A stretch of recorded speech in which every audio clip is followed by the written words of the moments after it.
If we're keeping it 100% honest here, when you lose by 29 points to a team that's already beaten you once this year, you're just simply outgunned and outmanned.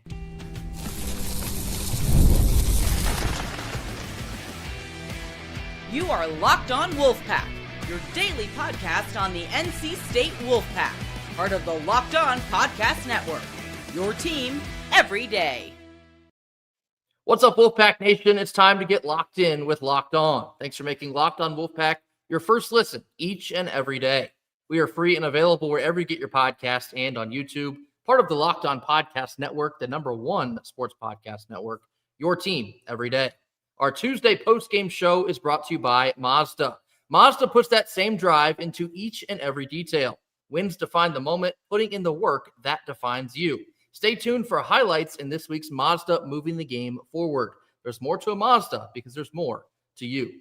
Happy Tuesday evening to all. This is our post-game live after another debacle against the UVA Cavaliers. What felt like a relatively decent game, and I say that tongue-in-cheek because we were trailing by double digits basically all night, but we were able to keep it close until all of a sudden the effort went completely out the window, which is something I had just given them praise for in the effort. And then once the lead swelled to like 15 and 20, it just all hell broke loose.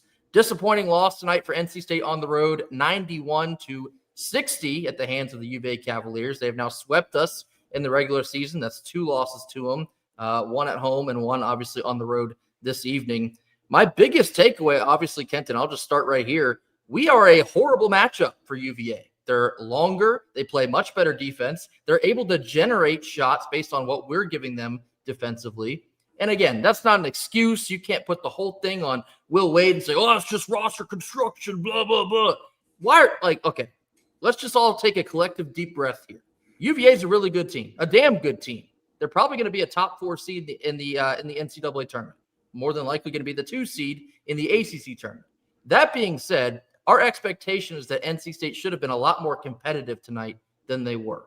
But, they are a very bad matchup for this team. And I think that's a lot of where the comments from Will Wade have come from this year in some of the roster deficiencies that he's keeping note of. Like, keep in mind, on the whole here, we're still fighting for a top 4 spot in the ACC conference. And the whole season, Will Wade's kind of like, yeah, we're soft. Yeah, we're going to do better in roster construction next year. Yeah, I don't know about our effort level. When you have all of those problems kind of just sitting in the back of your mind, and you have to play a team that's as fundamentally sound as UVA is, unfortunately, a result like tonight, it kind of is what it is. Now, again, I want to hammer this home. You should not be getting beat by 29 points on the road after you just lost by, 44 to Louisville a week and a half ago. That part is still bad. We're still getting blown the hell out, and that remains a problem. But UVA is a damn good team, and I think the things that they do the best, unfortunately for us, we do the worst. And so I think, again, the result, unfortunately, I think it is what it is. I mean, every win, I want to say this. After any win, if anybody has seen this, right, please send it to me post-haste. Has anybody seen me or Grayson say this is a Final Four team? This is an Elite 8 team guaranteed at any point in time this year. We know what this team is. Like, that's just what this is. This was a much longer, much more disciplined team imposing their will. That's all that is. Hey, let's not make any bones about this. Let's not, there was a comment in here about have we won any big games this year? I really want y'all to take a second and think about this. Grace, can you put that on screen for me here for a second? Now, have we actually won any big games? Clemson's falling off a cliff. SMU is up and down. UNC down their best 2 players. All that good stuff. Here's the thing. This is a ACC that is going to have, at minimum, 8 teams in the tournament. And we've won 2, including this game, we've won 2/3 of our ACC games. Now, here's the thing. I need us to stay together and stay tethered to earth right now.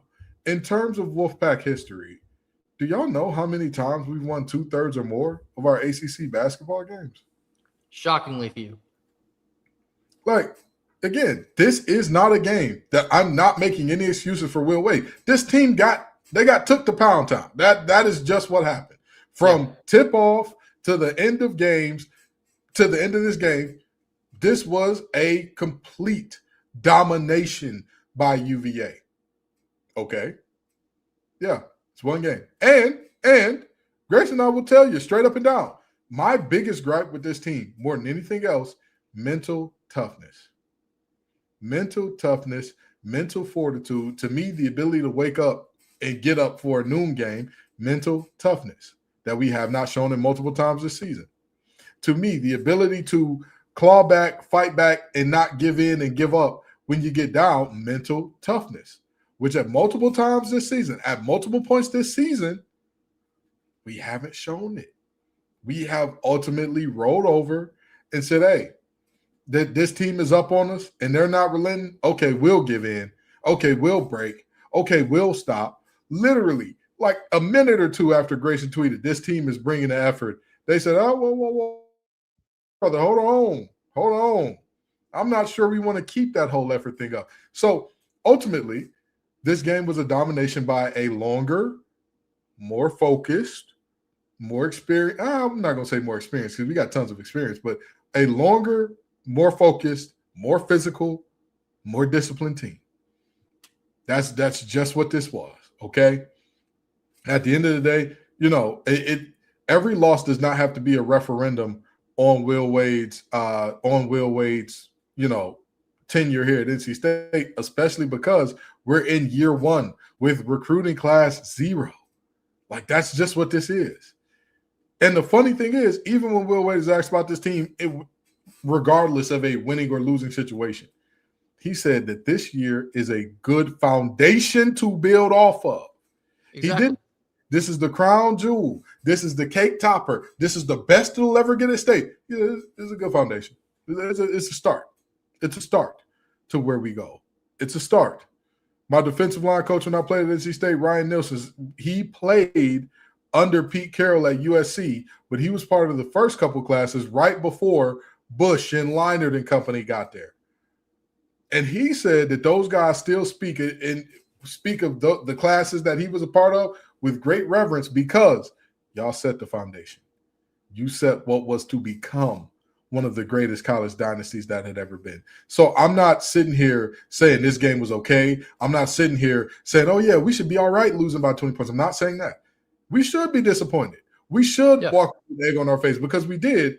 But I'm not about to sit here and cry my eyes out after every game. The same way I don't sit here and say, we're going to the national championship. We're going to be ACC champs. We're going to beat Duke after every big win. That's just not who I am or who we are on this show. Yeah, no, and it's exactly what I was talking about after the back end of that UNC game. Don't get too high. Don't get too low, because sooner or later you will get humbled even after you have great moments to celebrate. And this, well, we know which type of moment this one here is. Again, UVA is a good team. They're probably going to go on and have a pretty good postseason. But NC State, there's just so many glaring deficiencies that we see in terms of, well, rebounding. Even though, to be completely honest, I thought the rebounding tonight was one of our better efforts in a vacuum that we've seen all year. Only lost rebounding battle by 4. UVA is one of the better rebounding teams inside of the ACC. And I thought, for the most part, we did fight tooth and nail. It's just, you know, all the other deficiencies that really sunk us in this game. But Virginia's defense, not only are they very long in the paint, and basically locked us out of the paint for the entire night. Venal Lubin could not get anything going consistently. Quadir Copeland was virtually a non-factor for the entirety of this game. I mean, he couldn't drive in the paint, couldn't dish back out, couldn't find a shot. And when, you know, we've seen how important that Quadir is to this team, when he's rendered essentially like unimportant, the rest of the team is just kind of, you know, stuck in the mud. And UVA, like I was saying, the things that they do really well, like guarding the three-point line, that's what we need to survive. We've seen this, you know, night in and night out. If you can't get Paul McNeil going or Darian Williams going or Matt Abel going, if we can't sink, you know, basically the bulk of our three-point attempts, we're going to struggle. We were 9 of 33 tonight from the perimeter, 27%.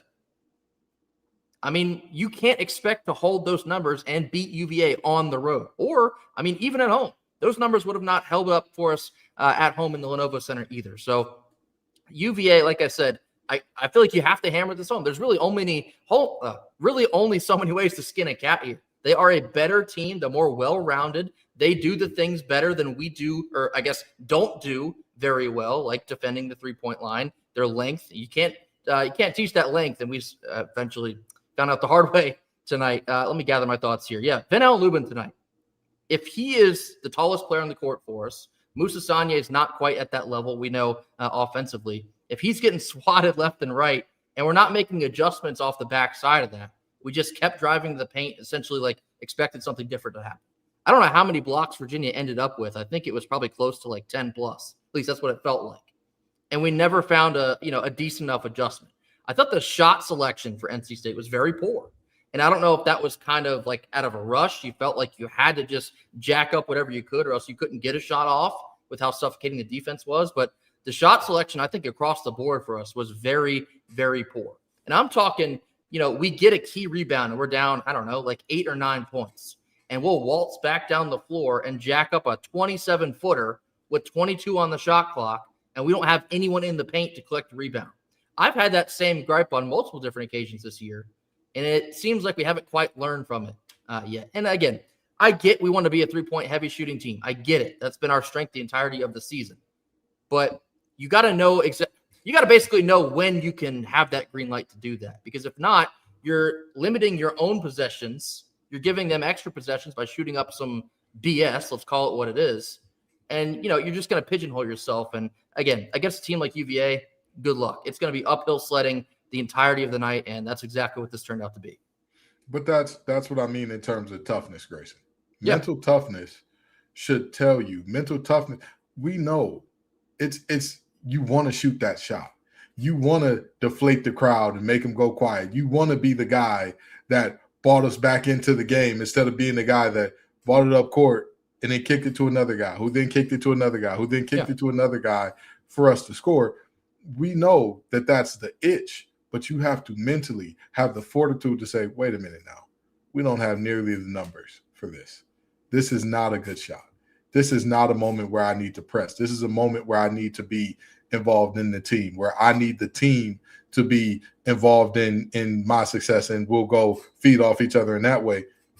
It's just not there with some of these guys. It's just not there. And that's why Wade has consistently said during the season, some of these things will be fixed in the offseason. Some of them, I'm not sure we can fix with this current roster. So ultimately, I know we got to go to break, but I look at this team and I say, this game was what I thought it would be. Obviously you hope for a better result. You hope that the team goes better.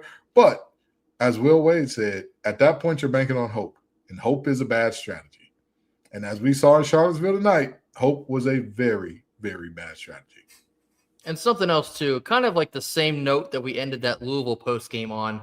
It can only be one loss if you allow it to be one loss. And I know nobody wants to hear that right now. We got the pants beat off us again. And, there were some high hopes for picking off UVA on the road tonight. And especially, 4 games left the ACC schedule here. Now you have 3 because you just took an L tonight. It's going to get a little tense because we desperately want to finish in that top 4. But you got to find a way to wipe this thing because you still got to play Notre Dame, you still got to play Duke, and you still got to play Stanford. And you got to find a way. If you can win all 3 of those, and that's a tall task, not saying it's by any means easy, but it's on the table. And if you can't win 3, you must win 2. Because if you win less than 2, you ain't finishing in the top 4. So if you can finish with 2 wins there, maybe get some help along the way, you can do that. It's on the table. Like I said, you can do that, but you got to flush this one and get right back into the lab before you see Notre Dame this coming on Saturday. As Kenton said, we will go to a quick ad break. More to talk about here. Unfortunately, getting into what really went wrong for NC State tonight, but that comes off the backside of our quick word from our sponsors.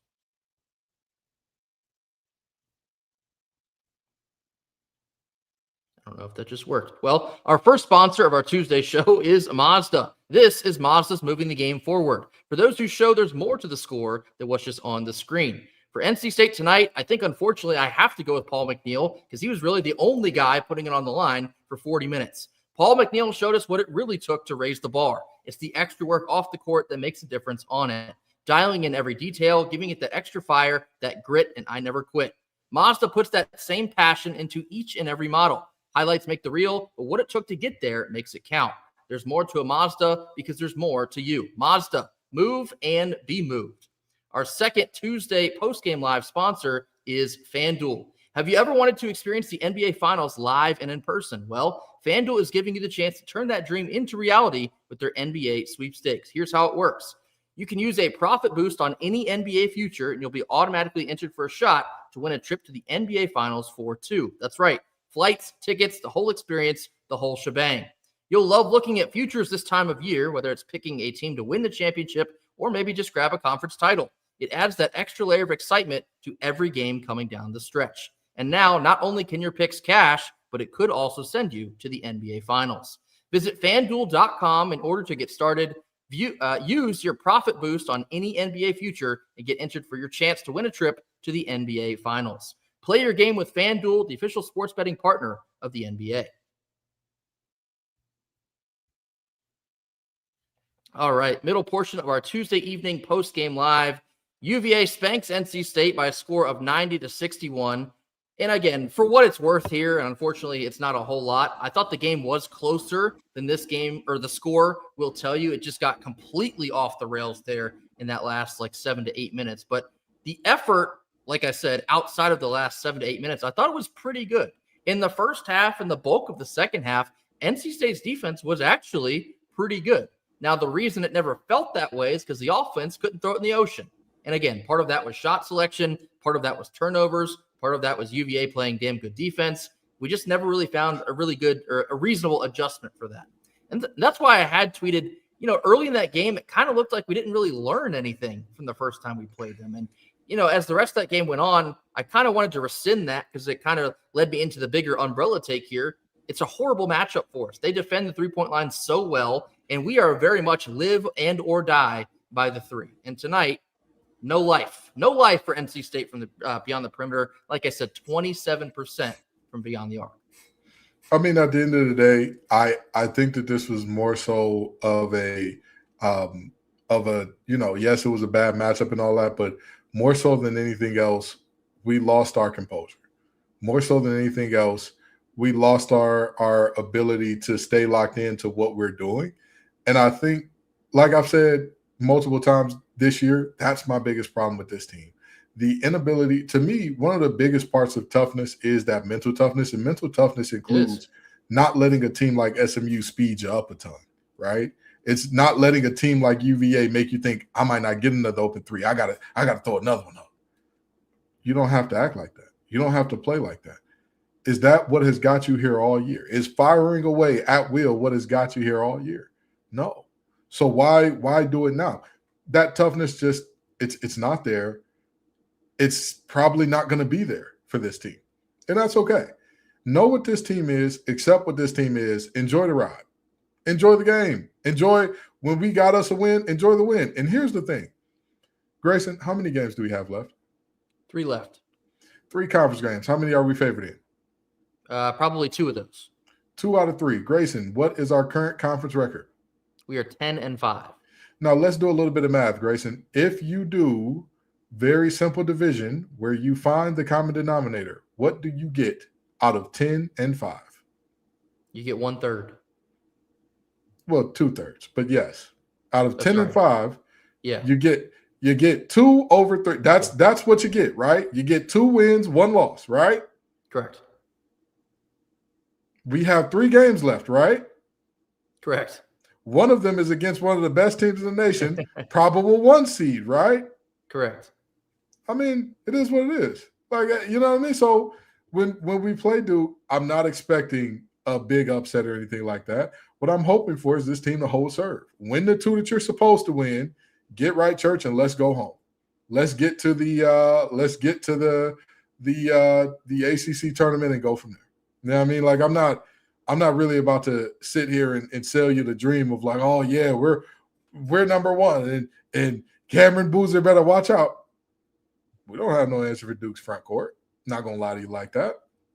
Not gonna tell you that at all. So again, the goal for this team for the remainder of these 3 games, hold serve, finish where you should finish, and you're very much still in play for the 3 seed.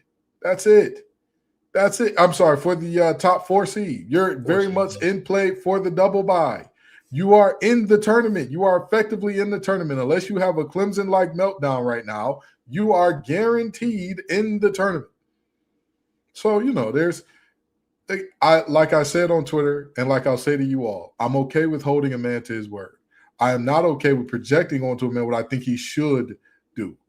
If Will Wade tells me, hey, top 4 seed in the ACC tournament and make the tournament, the NCAA tournament, I'm okay with that. I'm okay with that.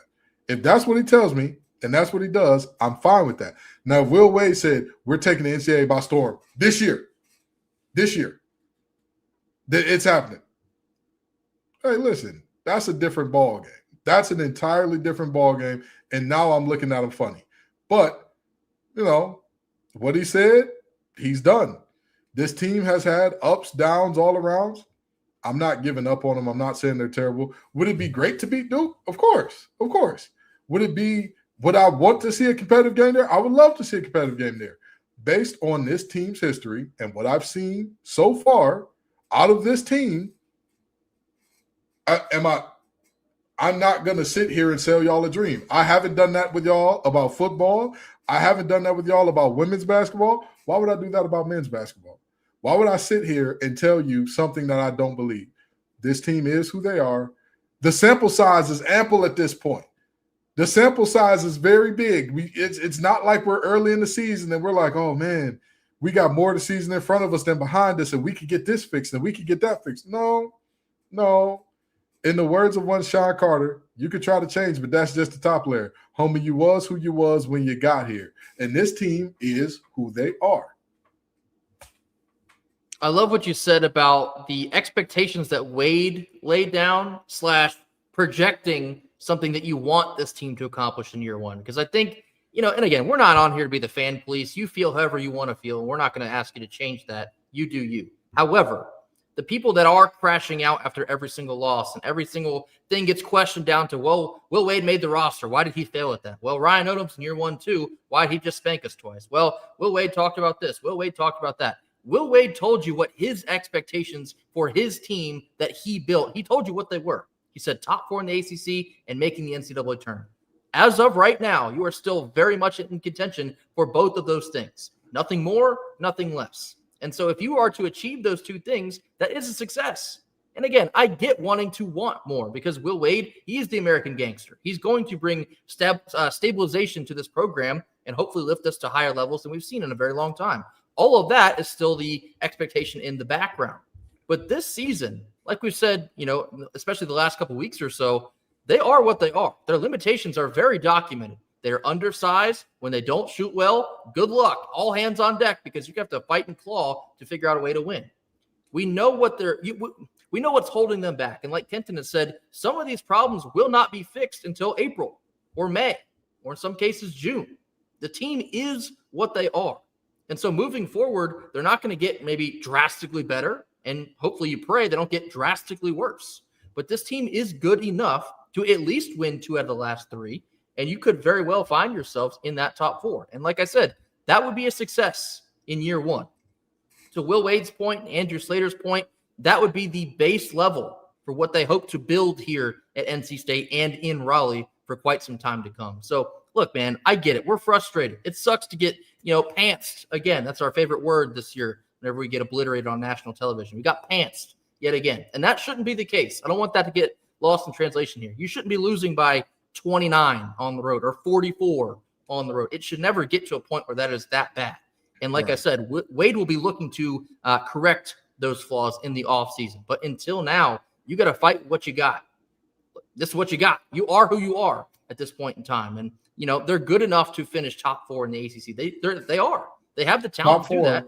Top 4 in the ACC, that's going to get 8 to 9 teams in the tournament. Exactly. Come on. And we sitting here saying, oh, you have no big wins. We need to conceptualize this with just because a team is not in the top 25 doesn't mean it's not a big win. And the other part of that, I want to ask y'all very seriously. Y'all tell me, how many teams in the ACC have a bunch of good wins, quote unquote, trademark? If we're saying Clemson isn't a good win because they're outside the top 25 now. Okay, sure. But how many teams, by the definition of good win, where it's they had to be in the top 25 all year and, they had to be at full strength and all that, how many teams in the ACC have good wins, right? And even some of those teams that have good wins are below us in the conference rankings. So you could say, hey, those teams had good wins, but they weren't as consistent as this team. And one of the biggest gripes about this team has been the inconsistency. So think about that for a second, right? The thing you complain about with this team is worse everywhere else. This team is inconsistent. The same Louisville team that beat us by 44 has lost to some absolute scrubs. They lost to SMU on the road by 10. We beat SMU. And that's my point. So again, this is not a situation where we're sitting here lying to you, being the sunshine and rainbows crew, and everything is fine. Da-da-da. Oh, we're going to the national championship. Every game is Wolfpack by 90. That's not us. We're telling you what this thing is. We got bullied tonight. We got pants tonight. If you were to say, Ken, what are your takeaways? Go rewatch the post game from the first Virginia game. It is literally the exact same thing. They were much bigger. They were much more focused. They jumped out to a quick lead, and they did not relent. And at some point in time, we let go of the rope. At some point in time, we tried to claw back at moments, and then at some point in time, we let go of the rope. That's what it was. Exact same blueprint as the first game. So we're not going to sit here and tell you, hey, everything's fine. We're going to win the ACC tournament, and we're going to go to the national championship. No, but we're also not going to lie to you and say, Will Wade is the worst coach that NC State has ever had, and we shouldn't expect anything decent out of this team. There's nothing good to be No. This is a really good team that ran up against a team that has 3 losses on the year. Ran up against a great team. You're a good team that ran into a borderline great team, maybe even a great team, and they put belt to behind. It's all right. You'll be okay. Lick your wounds. It's one game. Get back in the lab and focus on winning your next ones. Don't sit here and cry about this one so tough that you're still in contention for the 4 seed, for the double bye. Go win at minimum 2 of your next 3. Get right, church, and let's go home. Yeah. All right. Now, coming through a couple of these stats here before we change the subject. Like I said, I thought the NC State defense was pretty good most of the night. When it got really out of hand there at the end of that game, UVA's ball movement was pretty. It was really nice to watch if you're a UVA fan or just an objective fan of basketball. Their ball movement was exploiting everything we wanted to do on defense. So, like I said, defense on the whole was good, but clearly overmatched there when it really got out of hand. Darian Williams finished with 14 points. He was 5 of 12 from the floor, 3 of 6 from downtown. I don't want to dump on the guy, but I think the number is a little bit misleading tonight because I thought, like I said, the shot selection from him, especially in my opinion, it was poor. Jacking up shots that are ill-advised early in the shot clock. Seems like the rest of our guys are not even ready to, look for a shot that might be coming off the rim yet. That's been, a pretty consistent problem all year. He just wasn't that great tonight, didn't have it tonight. And I think a consistent thing with Darian is like you can usually tell in the first 5-10 minutes if he's going to have it on any given night. And tonight, you could tell, didn't quite have it. Like I said, Paul McNeil, he was really the only guy that showed, I think, fight for the majority of this game, regardless of what the score was or was not. He finished with 22 points, 6 of 16, 3 of 12 from downtown, so that hurt us a bit, but also grabbed 6 rebounds. Him mixing it up in the paint and grabbing boards was very impressive to me. Like I said, the effort factor for P2, it was at a 10 all night, and I love guys like that. Regardless, you're up 10, down 10, or in some cases down 25 plus. He was diving on the floor, doing everything he could for NC State tonight, and I applaud him for an effort like that one. Trey Holloman struggled tonight, 6 points, 2 of 8. Just couldn't find a good grasp for the game tonight. Same goes for Quadir Copeland, only 3 points, 1 of 5. Have a conversation about Trey Holloman. I think we're right there. I don't exactly disagree. Yeah, I think we need to, as much as I trust Will Wade and I'm sorry to cut you off, Grayson, but as I trust Will Wade and his judgment, I'm starting to get kind of close with Trey Holloman, where it's like, all right, brother, what's going on here? We're seeing too consistently where the thought around Trey coming into the season was that's going to be our playmaker, that's going to be the guy that stirs the drink at the offensive end, and I'm not really seeing that. I'm not, and again, this is no disrespect to the young man. This ain't to say like, oh, he's a terrible player, anything like that. 2.2 assists to 1.3 turnovers per game. Is that a stir of any drink? No. If that's the bartender, we may need to just get whiskey straight all night because that man ain't stirring much of anything. I'm just saying. At some point in time, I'd like to see him take that step. But again, we're at that point in the season where I feel like, you know what you got. You know what you got there. And then it's a deeper conversation to have as to like whether or not, because he has had excellent moments. That stop against Boopy at the end of SMU, excellent moment. But it's a question of, are we really benefiting by playing him as many minutes as we are? I don't know. I think that one falls in the bucket of like, well, who else are you going to play? Because like the roster, like I said, the limitations are kind of the limitations. And again, I'm not trying to harp on that too much, but again, at this point, you are who you are. Like I said, Quadir Copeland tonight struggled, and we've talked about that the entirety of the season. If you can't get him going, if he can't be the engine for you, this team severely does not have much of an identity. And 3 points tonight, 1 of 5 from the floor, got into some early foul trouble, and that severely hurt us, both in the back half of the first half and, of course, much of the second half. So that was a tough night for Q. Ben Al-Lubin had 11 points, 4 of 10. Again, struggled in the paint. The size, you could tell it really bothered him at the rim. UVA was blocking his shots left and right. Struggled a little bit on the boards as well. Matt Abel tonight, 3 points, 1 of 9, 1 of 7 from downtown. The energy, like we've said all season, it's always there for Matt Abel. And I really, to be honest with you, I don't even hate the shot selection from Abel tonight. I thought he took pretty good shots. They just weren't dropping for him. And, tough night on that front. Moussa Sanye, couldn't really get a whole lot out of him. Just outmatched, outgunned. Anything you want to throw in that line there, just wasn't able to do much against UVA tonight. And, of course, Terrence Arsenault, I thought he was good defensively. He had pulled down a couple of big rebounds for us, but just 2 points offensively, 1 of 6 from the field. And, offense tonight wasn't great. 29% field goal percentage, 27% from downtown, 80% at the line. I thought the rebounding was arguably the bright spot for us. And based on how some of these games have gone, you never thought we'd say that, especially against a team like UVA. But simply was not our night. And unfortunately, we've had a couple too many instances like that, Louisville to name one, or some of the games in the early season. But when you're outmatched severely as we were tonight, the result is the result. You wipe it, and you get ready for Notre Dame on Saturday. There's still much more to play for. As disappointing as this is, there's still things to play for, still postseason implications to play for. You wipe this, you lick your wounds, and you get back to work ahead of Saturday. I guess that'll close up our basketball coverage here. Real quickly, I want to talk about baseball before we get out of here. 27 runs. Probably could have used some of those runs on the basketball court tonight, but big win for baseball. Well, relatively speaking, over Richmond. I'll give you some commentary on that after a quick word from our sponsors. Our third live sponsor here on Tuesday evening is Indeed. Workplace chaos, deadlines stacking up, inboxes overflowing, and the one position you have to fill is still sitting open. When the pressure's on and you need the right hire, this is the job for Indeed. Indeed sponsored jobs will help you reach the people who are actually a fit for what you're looking for. That's skills, experience, location. You're honing in on exactly who you need, so you're not just hoping for the right candidate to stumble across your post. And here's a stat that says it all. In just the minute that I've been speaking to you, companies like yours have made 27 hires on Indeed, according to Indeed data worldwide. So if you're hiring, spend less time searching and more time interviewing candidates who will actually check all your boxes with Indeed sponsored jobs.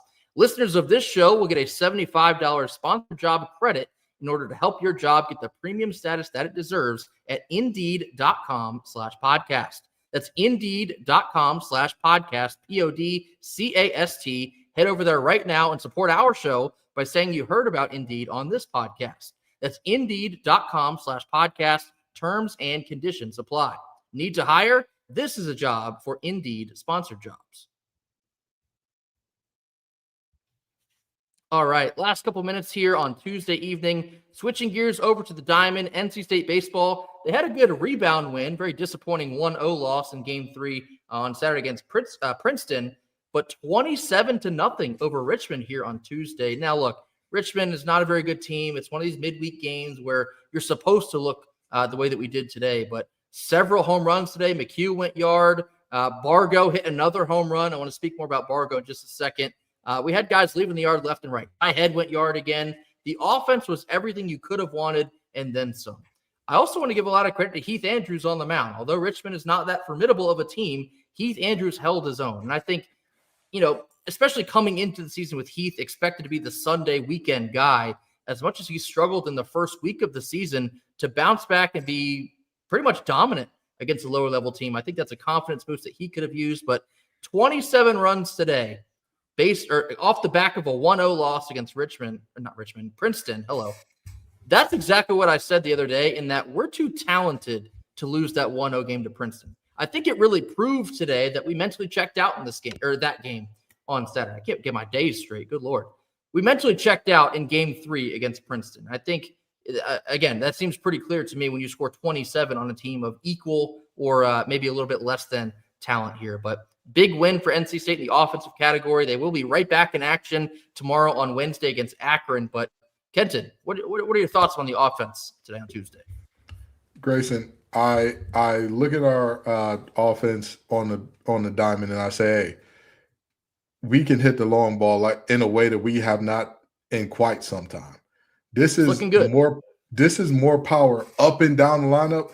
I'm not joking. When's the last time we had this much power 1 through 9? I would argue maybe like the 24 Omaha team with AMAC and Pennington. And you know what? I thought about that team, but I said, wait a minute. If you take AMAC and Pennington away from that team, how many power guys did we have that could go yard? As opposed to this lineup where we're seeing, would you be surprised if we finish with, let's say, 5 guys with 10 to 12 or more home runs? Would you be shocked by that? I would not be shocked. In fact, we might already be on pace for that based on what we've seen so far. You know what I'm saying? So I think that this is a team that's got a ton of power. I'm very interested to see how they use it. And just one more thing about basketball before we get out of here. You know, the good book says man does not live on bread alone. And it's correct, because the tears of dirty foot clubbers a week later sustains me. Yeah. It sustains me.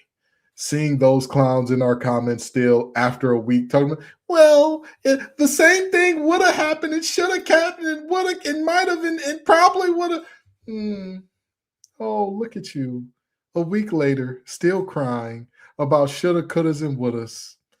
Oh, it's so unfortunate, you know. Oh, y'all are delusional because you think that this would have or this might have or this is gonna. Well, I don't know about would have. I don't know about should have. I don't know about might have. Grayson, you and I know about what does happen. You and I talk about results for what is happening. And last time I checked, the results say we beat the dirty off them dirty feet. Them boys got washed in the Lenovo Center. So that's just exciting to see. But again, back to the diamond. This offense, top to bottom, explosive power. I mean, some of these balls are just jumping off bats and out of the Dale Center. So, you know, it's beautiful to see.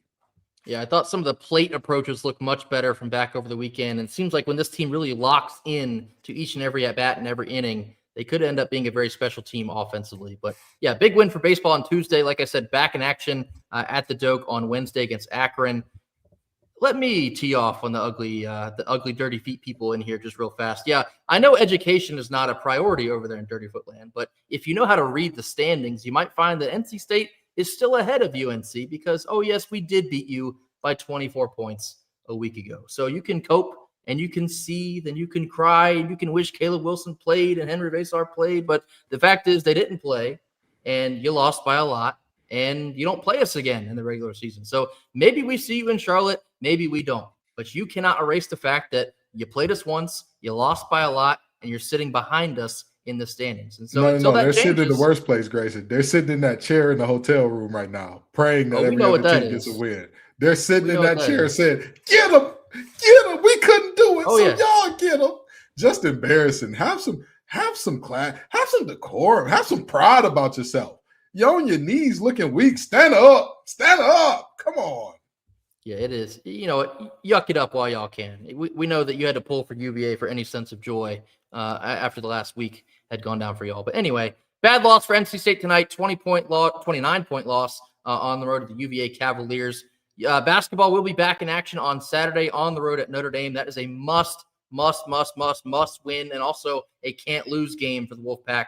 More coverage to come on that during the rest of the week. Baseball back in action on Wednesday. Women's basketball is back inside their top 4 in the ACC standings. So NC State still a whole lot to play for here coming down the stretch. And we'll be right here in these here seats to break down all of it. That will do it for us here Tuesday evening. We'll see you all tomorrow on Wednesday/Thursday. Thank you all so much for joining us. Be sure to hit that like button. Drop your comments in the comment box. Mash that subscribe button if you have not already. We'll see you then. Until then, go Pack. Go Pack.